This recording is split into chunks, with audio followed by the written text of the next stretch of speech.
On to race number 3 then, 1,200 metres, the trip for the third. It's the second section of the Class 4 handicap, headed by All Great Friends. Victor Wong takes £7 off, beaten favourite last start when he was first up. Nice Fandango. Blinkers come off, Barrier 1 for him. He'll roll forward. Moneymore, huge gamble last map, finished third at Shartin. Naughty Warrior gets Barrier 2. Peace and Prosperity, another one likes to roll forward. He's come up with 10. Oscar Magic will probably drop in, despite jumping from Barrier 3. Diamond Legends has his first start for Tony Cruz, and he'll try the tongue tie for the first time as well. Now, Oscar Magic has been up and back to Jungfrau twice in the last 30 days, most recently returning just on the 26th. 1,200 metres and a nice Fandango. They have decided to take the blinkers off. They haven't worked in the last 2 races. Victorious Leader led all the way in a trial at the Valley recently, over 1,000.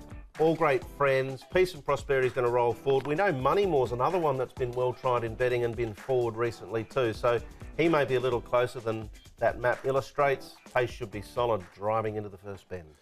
Under a stranglehold here is Peace and Prosperity. This is how he normally works though. He does pull a lot in his track work in the morning, so but he's fit, he's ready to go, and he's well rated at the moment, so it'll be interesting to see how he goes. He's with Jimmy Ting, of course, now. Manful Star, a nice piece from him. I always put these emergency horses when I get a chance to put in, because sometimes they get a little bit overlooked.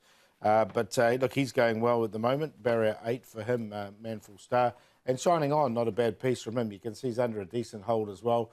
Keen to get on with the job is Shining On. And he looks good coming into this race. So he's another one that ran well 2 starts ago at Shartin.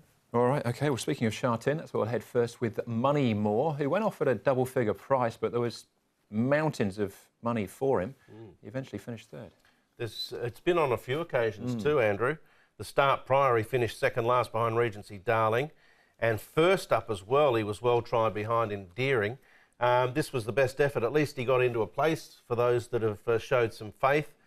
Drawn 12 here, 1,200 metres. Doesn't look pretty on paper. No, he had the perfect run here as well. He's had 2 goes at Happy Valley before for nothing. I prefer to see him do it first, so I'm not going to put him in. Yeah, I reckon there'll be money for him again, probably. Yeah, could be. Probably will be. That's Moneymore. Keith Young wide from a wide gate. London Master. We'll have a look at his last start effort behind Junzi, finishing 4th.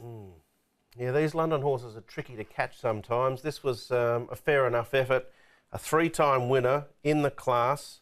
He's won once over the course and distance. Douglas White obviously looking for his 1800th winner, and no doubt he'd love to do it with his fellow South African and David Ferraris.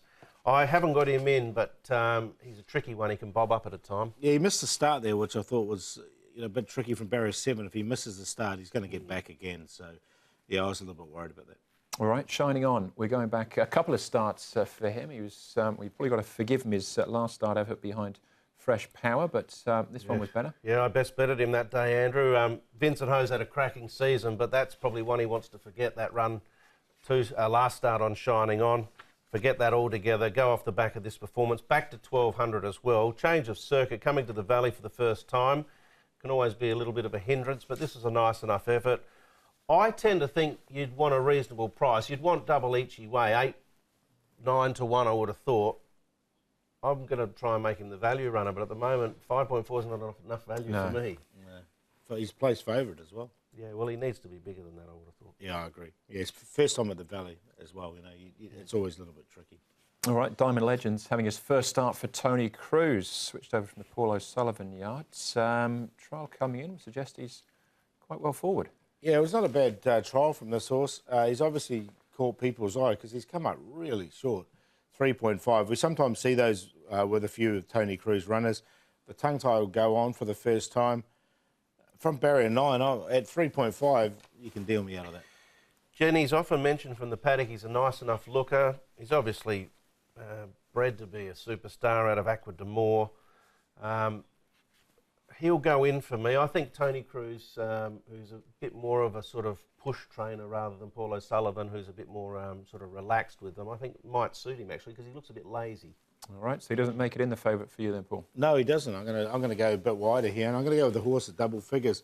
A horse called Victorious Leader. He's only had the 1 start. He's trialled well really recently from barrier number 5. He should get a really nice trial just behind the leader. I think he can run a good race. He's only had the 1 start, and he did go nicely behind Shimmer and Shine on that occasion, and Zach rode him. and he's been doing a lot of track work with him as well. So I'm going to stick with him, the 7, at a good price. All Great Friends is still really well rated. Now he's a Class 3 winner. Victor Wong will take that little bit of extra weight off his back. Manful Star, he's going well, this horse. There's nothing wrong with him. At $28, he could be the forgotten horse in this race. And Peace of Prosperity, another really well-rated horse at the moment. We showed his track work. 7, 1, 10, 6. I'm happy to go each way on Victorious Leader at 13. Yeah, I kept scratching my head doing the form for this. I kept coming back to Shining On. Maybe it's a little bit of loyalty. I do think this horse is capable of winning a race of this calibre, but he's in good company. A lot of these are inconsistent too. Diamond Legend, we know, has only had the 1 win from 19, change of stable. Victorious Leader's the new kid on the block, as Paul's mentioned.